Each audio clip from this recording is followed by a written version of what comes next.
You either live by the gun or you die by the sword.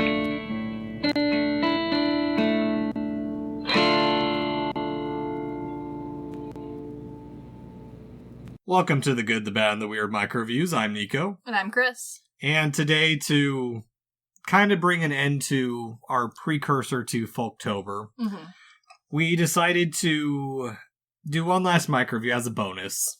Yes, and, you needed to somehow get Miike in here, so... Yes, so we decided to add another Miike movie to our collection of ones that we've reviewed so far, which I think is now at 4 or 5. You've managed to get more in than I thought you were gonna, I'm not gonna lie. We are doing one of his bigger breakout roles, or bigger breakout movies, The Great Yokai War from 2005. Yes, and I am glad we picked this one because while he has a very long list of movies that honestly could work, I think this one, despite being it's Miike, so it's not like super accessible, this one at least there's an arrow collection, so it's a little bit easier to grab. Yeah, it's kind of child-friendly. Okay, Miike thought this was child-friendly. I thought this was child-friendly. I still think it's child-friendly. Okay, so I watched this in my home that has children in it. And I would say for the right age and type of child, I would agree. This is child-friendly. I do want to preference, there is an age asterisk here. 2 is not the age limit. No, I agree. It is more for like an elementary school kid. It is. Outside of the Kudon's birth, because... That one's a little much, but okay. So I watched this, and I watched it with my blessed husband, who was not told this was a Miike film. Because I think he would have maybe left. No, he 100% would have. I've tried getting them to watch multiple Miike films saying, it's not Gozu, and they're like, no. Yeah, so he watched this, and he did have fun watching this. And while watching it, he goes, this is for kids? And I went, yeah, I think it was originally written for kids, but, I'm thinking probably late middle school / early high school aged kids. And he's like, honestly, this kind of has a lot of similar vibes to a lot of the Goosebumps style stuff that I grew up with. And he's like, I honestly don't think this is too far off of the beaten path for for kids who like scary, this is a good option. And so while this is a movie that, on the back of the box, I think it even says, children's film, I think for the right kid who likes scary stuff, from 6th grade up until high school, if your kid likes spooky and is okay with a couple of gross scenes, this is just fine. I mean, if you're showing it to a young boy, 100% they're in for it. While I do enjoy Miike, he specializes in a movie for boys. And that's okay, he is a boy. I'll get into that just a little bit. So, The Great Yokai War is based on the novel by Hiroshi Aramata, with screenplay by Takashi Miike, Mitsuhiko Sawamura, and Takahiko Itakura, and it's directed by Miike. Of course. And the Great Yokai War is about a boy who is forced into being the hero of legend and chosen to save not only the world of the yokai, or not only the world, but the yokai that inhabit it. And it's a very loose, very, very loose remake of 1968's Yokai Monster Spook Warfare, which is based off Gegege no Kitaro, that was written and created by Shigeru Mizuki. Very famous manga series. I'll get into it a little bit. And while Miike needs no introduction at this point, Sawamura did do some of the background story for the Dot Hack video game for PS2. Sure. And then Itakura, this is the only thing it has done. It stars Ryunosuke Kamiki as Tadashi Ino, Hiroyuki Miyasako as Sata, and Chikaki Kiyayama as Agi. Kamiki, we have talked about in the JoJo's Bizarre Adventure MicroView we did for the month of Miike. Yes, we have. But to refresh memories, he was the lead in Godzilla -1 and was Bo in Spirited Away. So, you probably have seen his face. Yeah. Or at least heard his voice. No, exactly. I mean, in this movie, he is a kid, so completely different. Yeah, no, probably not recognizable. Yeah, 20 years is a big time leap. And I do think they very much dressed him and, styled him as, the average boy. He very much is, so. For good reason, too, so you can imprint on him. Very much. As well as Kuriyama, she is known as Gogo Yaburi in Kill Bill, and she's also in Battle Royale, so I'm sure a lot of Americans have seen her. Definitely. And as for Sugawara, he is very famous for being in the Battles Without Honor and Humanity series, as well as the voice of Kamaji in Spirited Away, and Grandpa Eno, he's Grandpa Eno in this movie. Yeah. So, another person that probably we've run into. Yes. And, as I said, the original Gegege no Kitaro is from 1996, which is based on Momotaro Japanese folktale, where it's about a Gegege, or Kitaro, leads a band of animals to dispel demons from the island, which originally were supposed to represent Americans. It has Boris Karloff on it. Sure. I mean, it's very symbolic. Yeah. But, why not? It was written when attitudes towards Americans weren't so great, and then Spook Warfare came out, and they're like, well, we're kind of friends, so we gotta make this a little bit different. Sure. I think the way that it's been adapted for this movie works very well. It's, while, like I said, a very spooky kids movie, the way it's styled, the way it's written, definitely leads itself to, like, a pretty typical, like, young children's tale or young adult type story where you have a very clear protagonist, you have some friends who are different, but you need to learn to get along so that you can save the world, the classic story of, I'm not the chosen one, I'm just a weak little sniveling brat. And, too bad, you're the chosen one. Man up. Chosen one! Yeah, only less funny. Exactly. I mean, there's a little humor in this movie, too. It's just, it's not...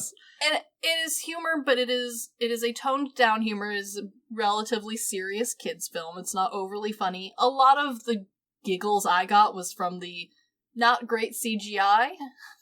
Well, I think a lot of it is more so the humor is not, it's a very dry situational humor, which I still don't fully get Japanese humor. Sure. Like, I get parts of it. It's very anime in its style of humor where it's funny because it's physical. It's very slapsticky. There is. But more dry than, like, vaudevillian. It is, yeah.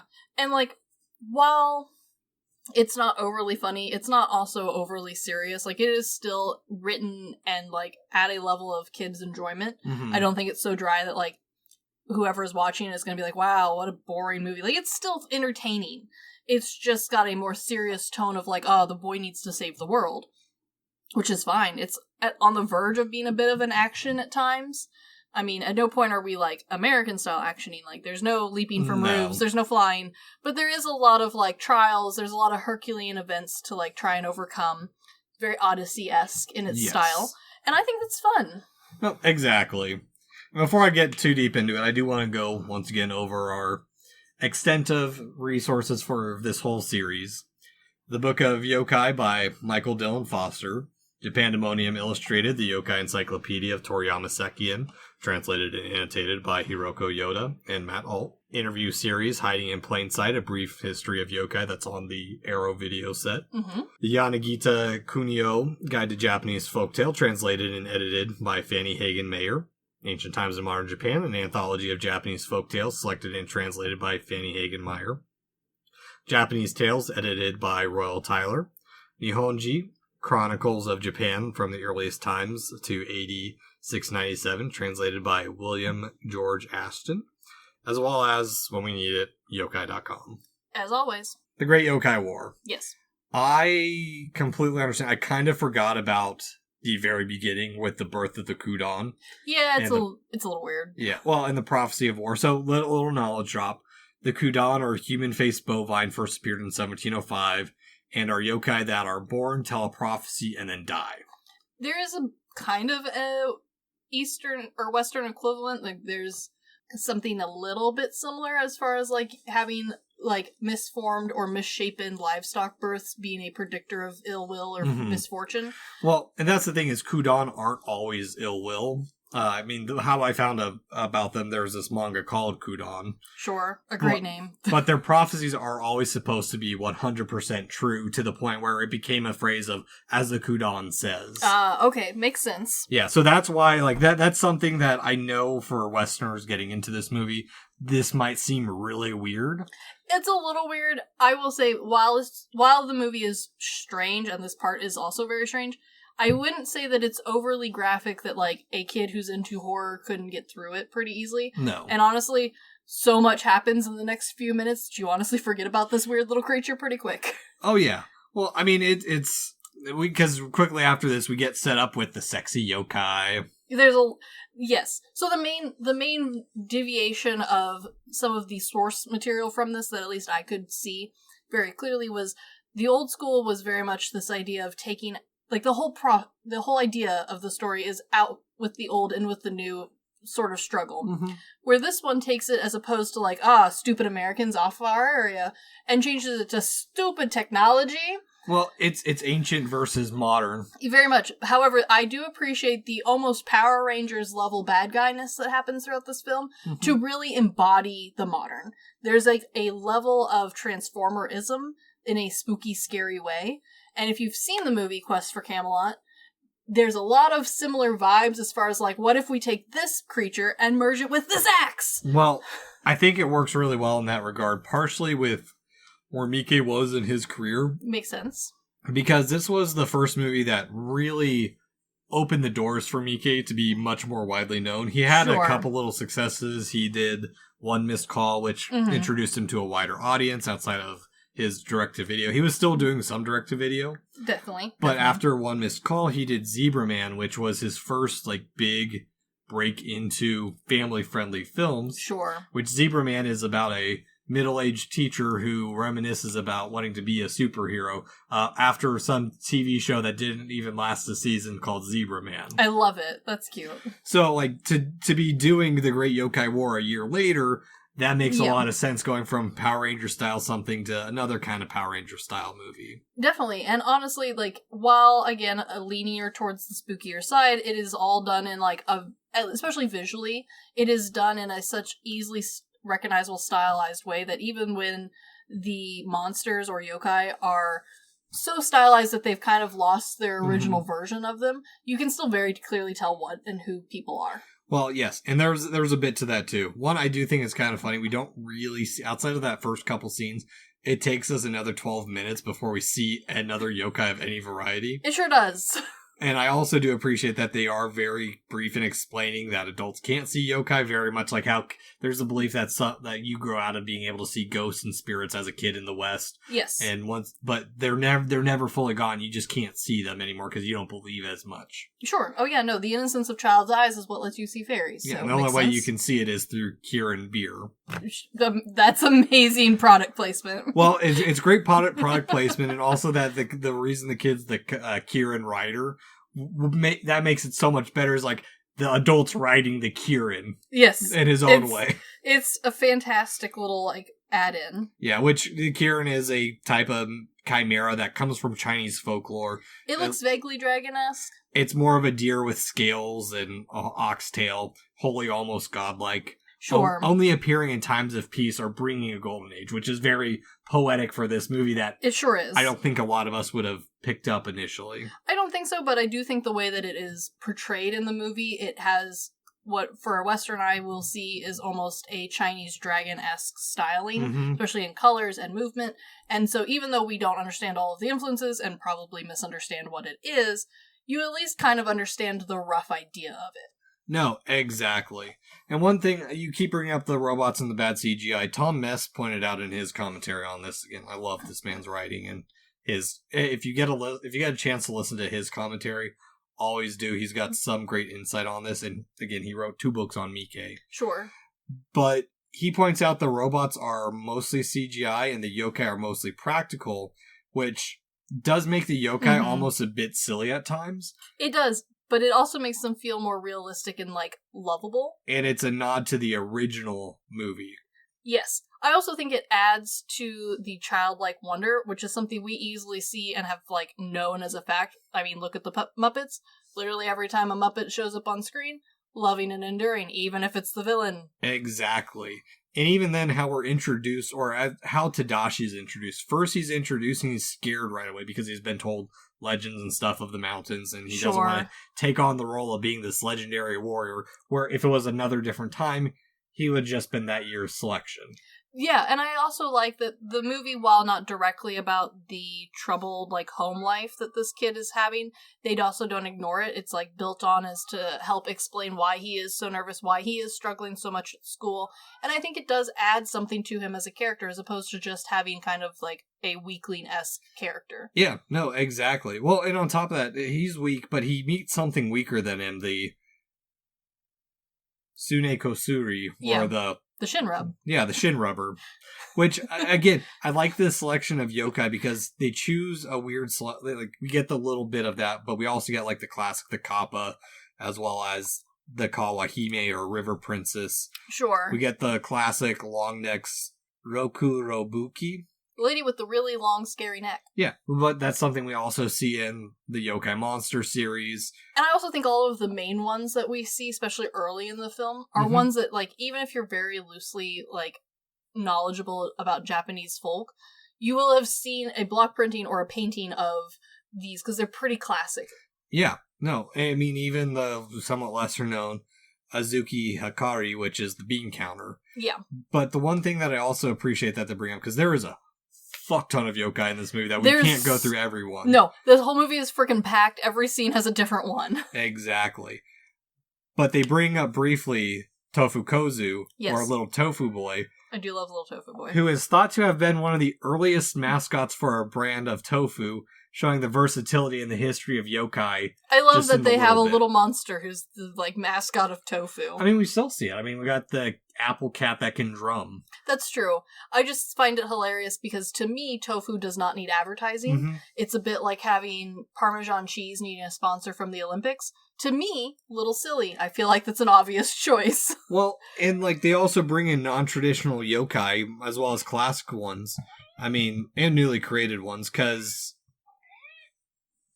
Foster in The Book of Yokai has a bit where he talks about having a yokai fan meetup where people are still inventing yokai. Which I think is great. That's really fun. Exactly. They're inventing and going as a percent, or they're constantly evolving, which I think shows the life of yokai and folklore. Definitely. I mean, hell, the festival that they have in the movie is most likely the procession of 100 demons that we talked about in Pompoko.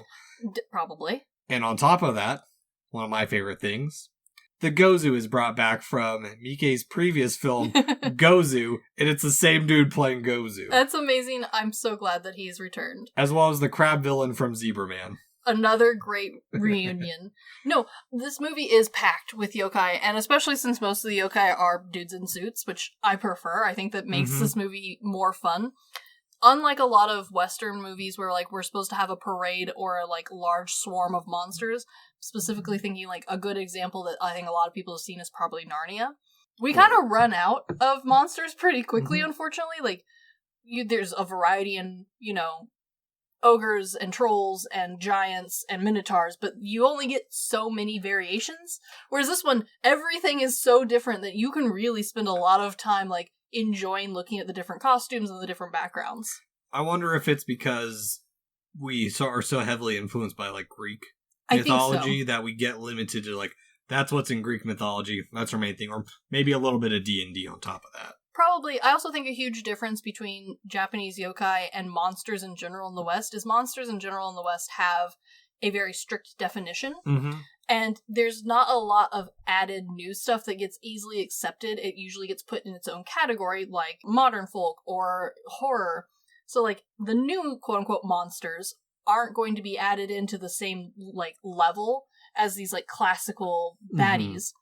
And even then we have different regions because we recognize, like, oh, this is clearly a Greek or a Roman monster versus like this is a Russian monster or like a witch. Like, this is very European. Like, we even know different types of witches. Yeah, the Hilda folk. Exactly. Whereas with Japanese yokai, it is more about the, like, idea and styling. And so it's easier to have new ones because they are so diverse and so unique that having, like, a wheel monster is totally normal. Like, that's fine. Well, Foster even pointed out, like, that's how a lot of yokai came up is, like, oh, you hear tapping at your window at night. That has to be the window tapper. Or, you got a stain on your ceiling. That's the scum licker.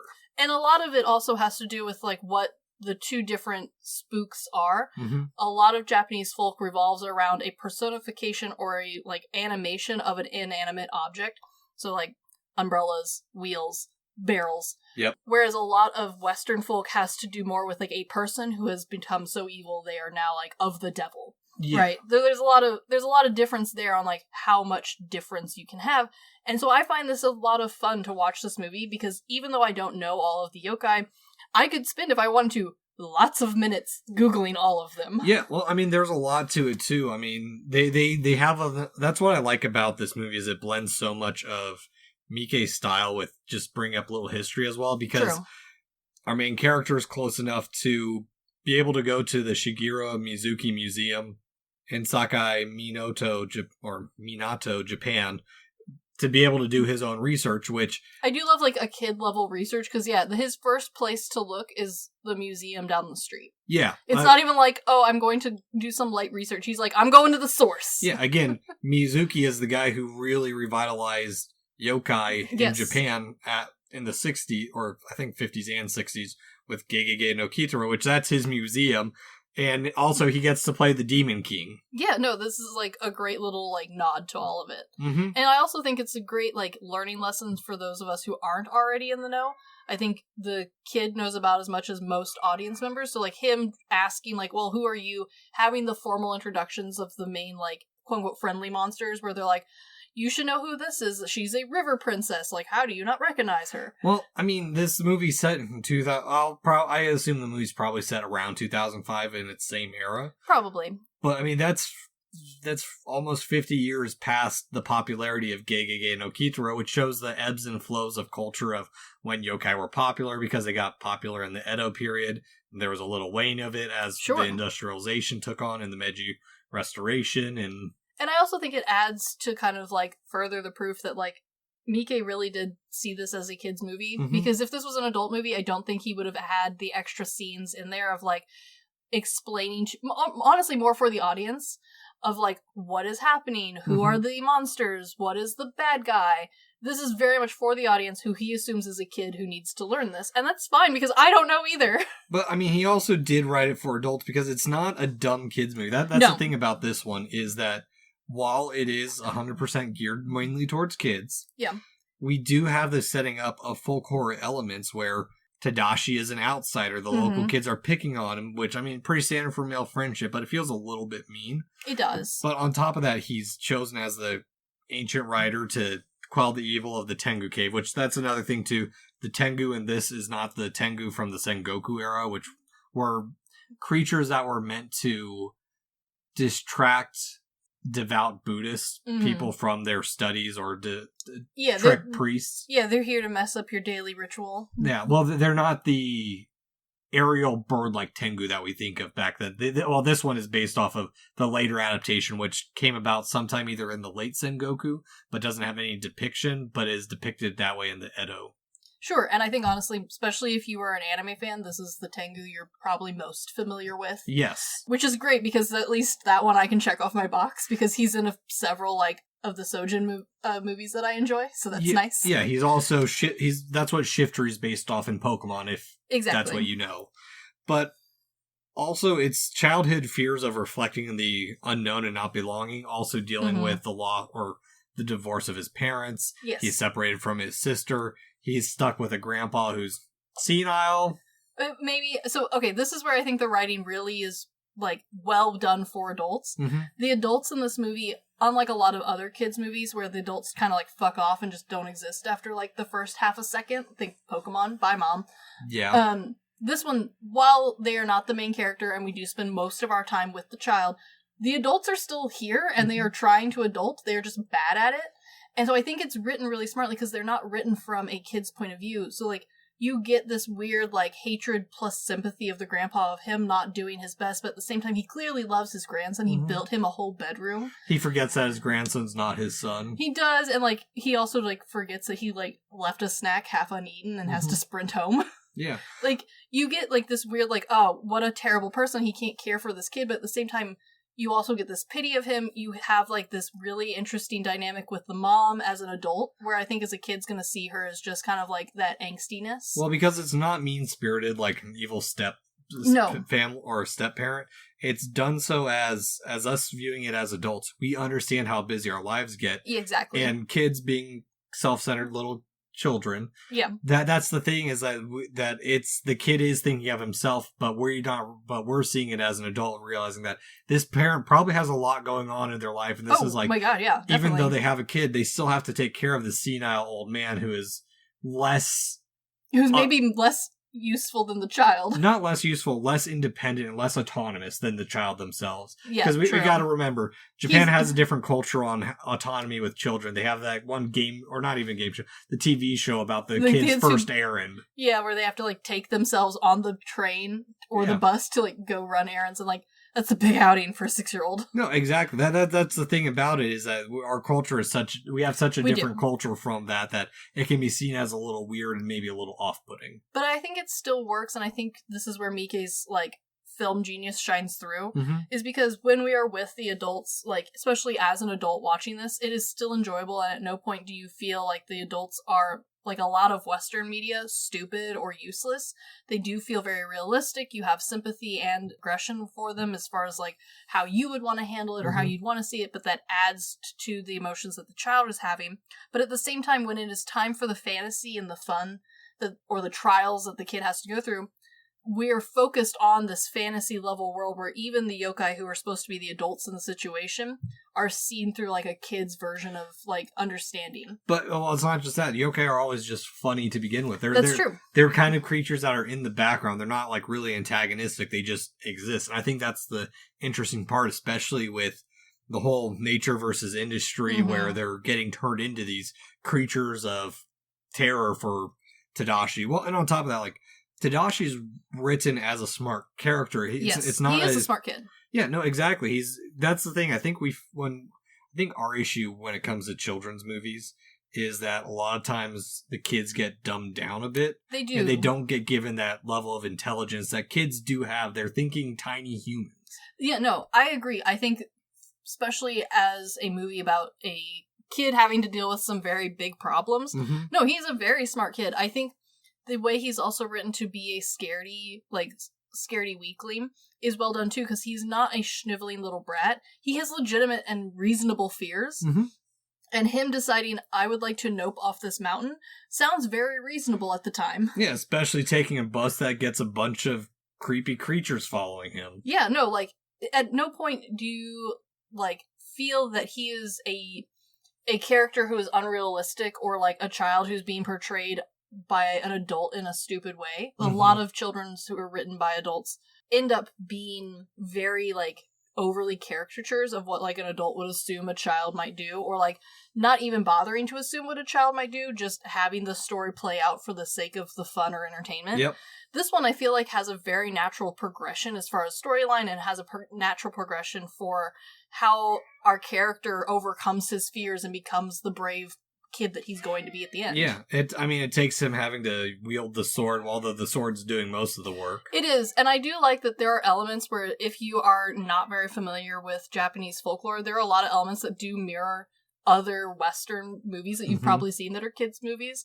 Like, the sword scene heavily reminds me of The Black Cauldron, where it has the sword that fights for you. Yep. The scene where the monsters are, like, throwing yokai in with machines to fuse them into, like, an ultra monster is so, like, Quest for Camelot written to me. Like, it made it fun because it was nice to see these themes being something that are kind of universal. Yeah. Well, I think that goes back to the fact that the Great Yokai War is a deeper movie than your standard kids movie. If you look at it in terms of folk horror, because it does have the makings of those elements. True.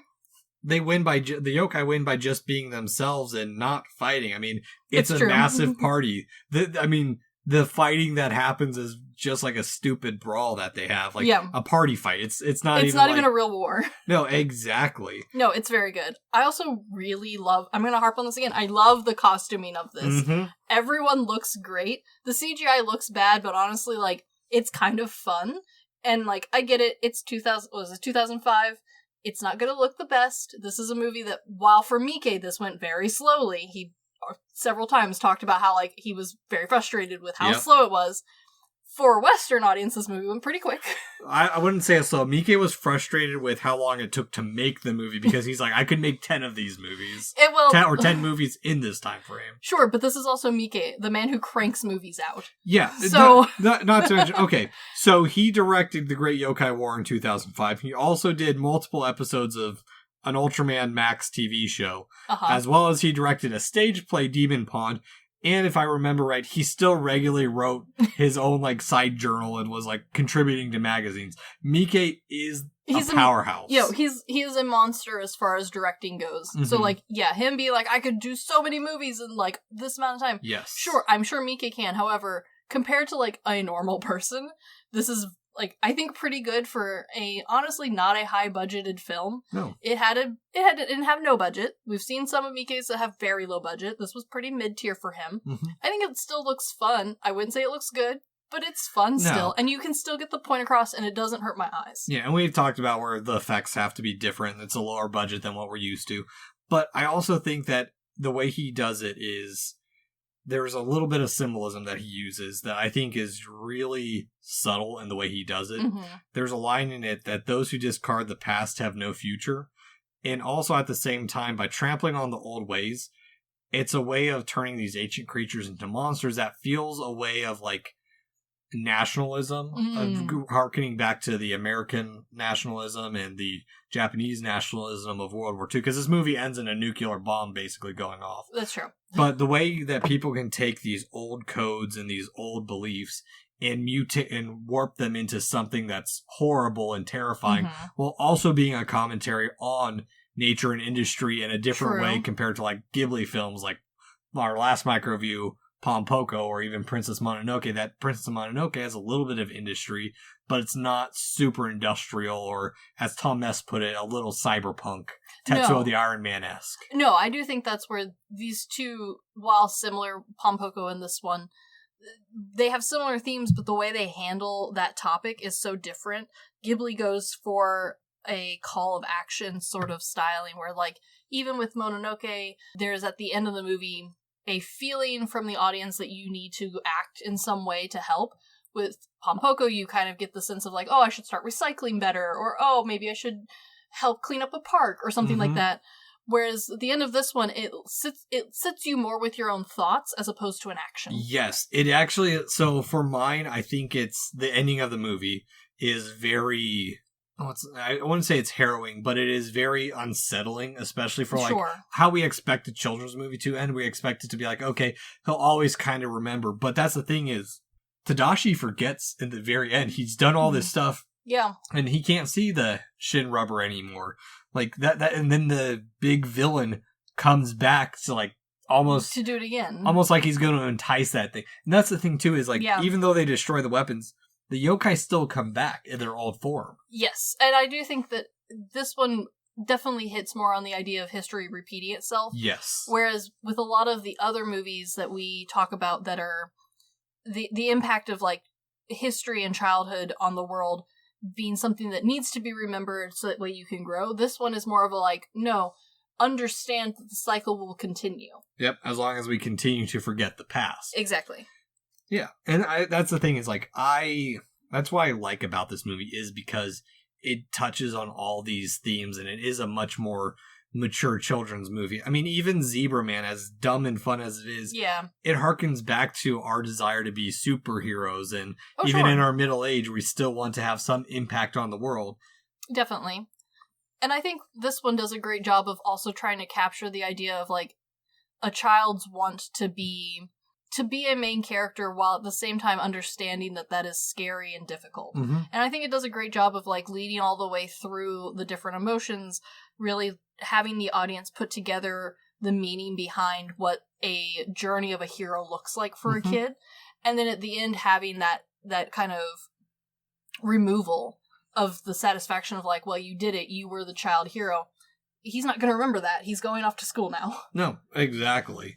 And yeah, I don't know. It's just one of those movies that I think it's worth watching, but like it just sits with you compared to like I rewatched Ferngully earlier this month, or at the end of last month, and I completely understand why like out of a couple scenes, Ferngully is very forgettable. It is. I think the only reason Ferngully lasted in people's minds as much as it did is because it was the era of VHS tape watching for most of us, and so it wasn't like, oh, it was on TV, or oh, I went to go see it in theaters. You bought it. Yeah. Someone bought it for you, and so you had it, and so that was like one of like 20 things you had to watch. Well, and like my biggest complaint with Ferngully is like outside of like Tim Curry's performance, and I forgot Robin Williams was in it too. Oh yeah, no, he's the Bat. Yeah, which came out before Genie, but is still very Genie-esque. Well, that's because it's just him. They designed and wrote Genie around him and audio, like.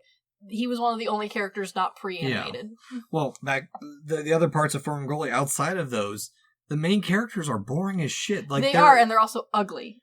It's really upsetting. Well, the main character, what's her name? Sarah or something? Yeah, Sarah. Chica or something.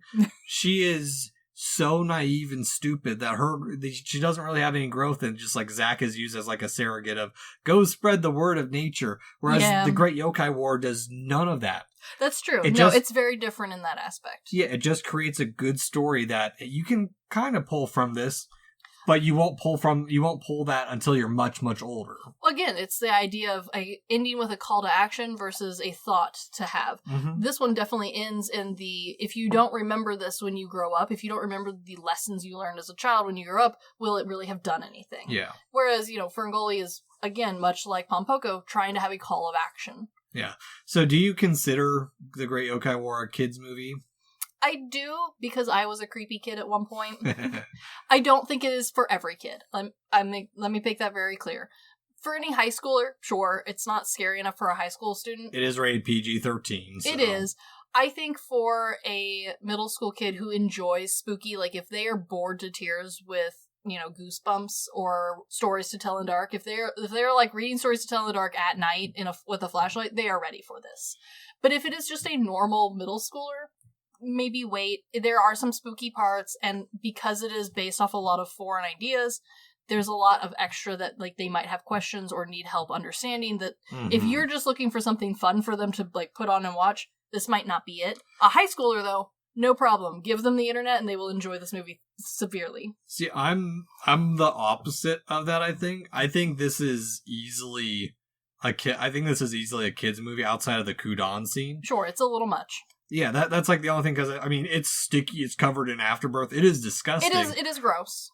But as a kid, like everything else in this movie is very I think it would be, because I've been reflecting back on my childhood a little bit too, and like some of the stuff I've come across where it's like, oh, that actually kind of ties into this, or like, okay, sure. I didn't think of it this way, because like in Harvest Moon, for example, that's why I first ran into what a kappa was, or that 444 was. I think it could be used as like an introduction, where like I learned 4 is a cursed number, so like 444 is the Japanese witching hour. Sure. Or that, now looking back at it, the pickles made in the movie, in the game, the reason they don't use vinegar and you have to use salt is because they're tsukemono. They're Japanese asazuke, not American pickles. Sure. But I think that's where this movie sits in that nice little niche, is that while weird for a Westerner who has no correlation or relationship to this culture, it is that opening point where you could pick out Definitely. What's this from? What's this from?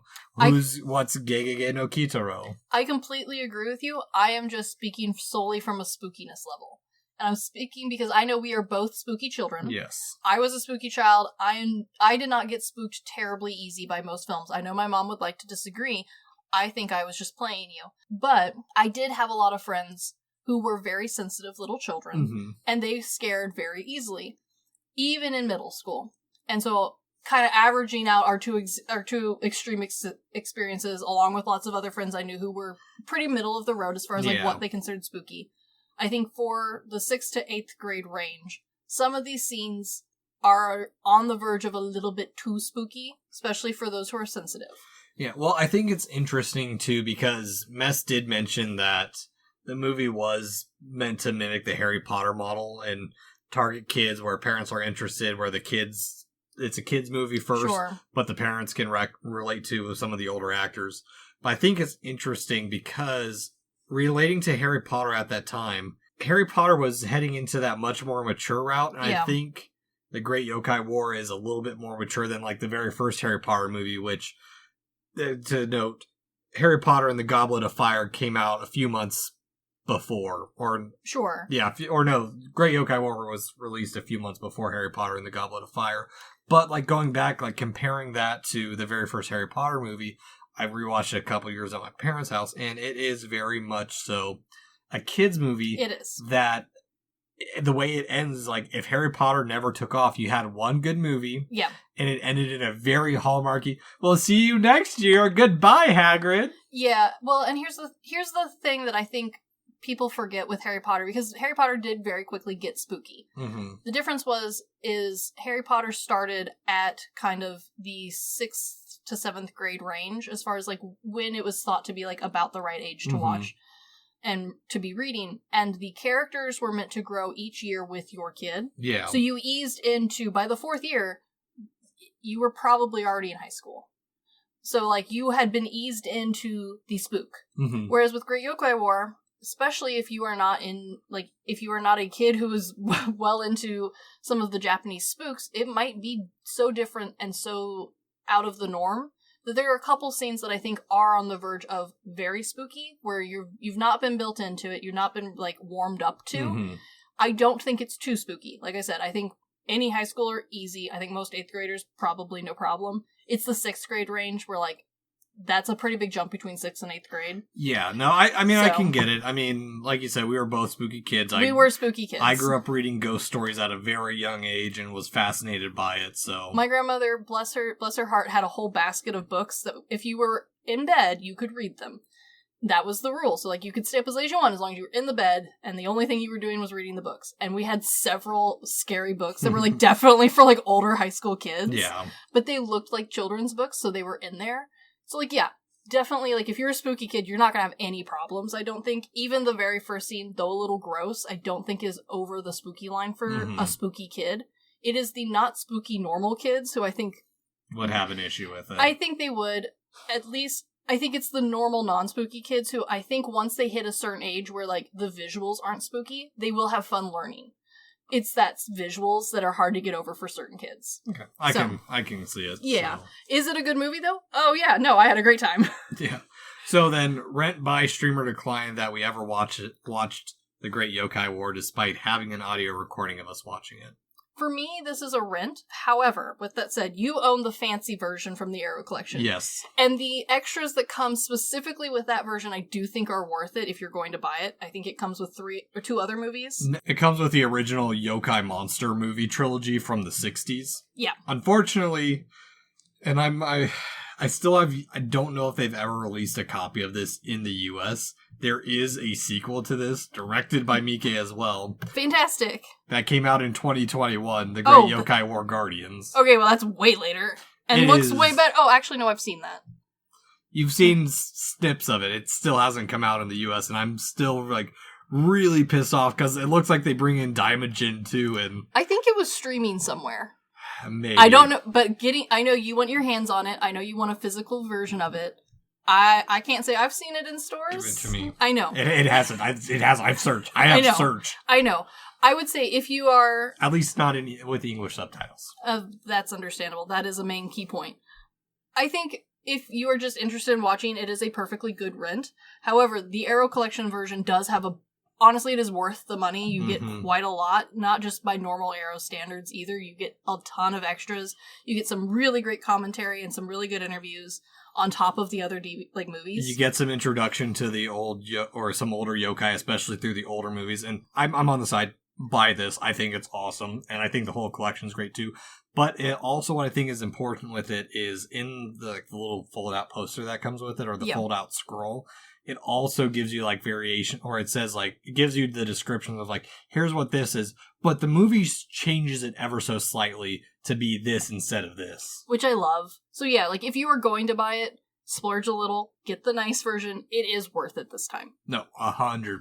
So, I am very excited for the end of September, because now we get into Folktober proper with some spooky yuki stuff. Very true. You have been looking forward to this one for quite a while. I have. I've read a lot of books on it, and I am so excited to talk about Japanese folk horror in general. Good. I'm ready to listen. But anywho, this has been the Good, the Bad, and the Weird MicroViews. Thanks for listening. Peace.